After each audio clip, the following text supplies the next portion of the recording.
Magandang araw mga kasubs! Ngayon, ipapakita namin sa inyo ang isang solid at sulit na upgrade para sa Suzuki Ertiga 2023. From stock head unit, ngayon ay mas pina-level up natin ito gamit ang CGPN1, Sony 3600 head unit, mas malinaw na display at mas smooth na performance para sa araw-araw na biyahe. Isa sa pinakapanalo dito ay ang Sony 360 camera, buong paligid ng sasakyan kitang-kita. Perfect sa parking at mas safe habang nagdadrive.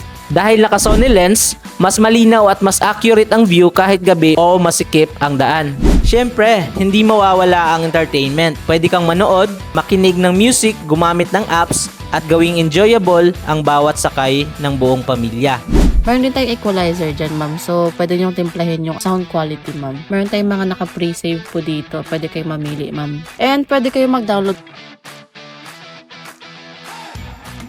Kaya kung gusto mo rin ng ganitong klaseng upgrade para sa sasakyan mo, message mo lang kami dito sa Subs Auto. Dahil dito sa Subs Auto, we make your car smart.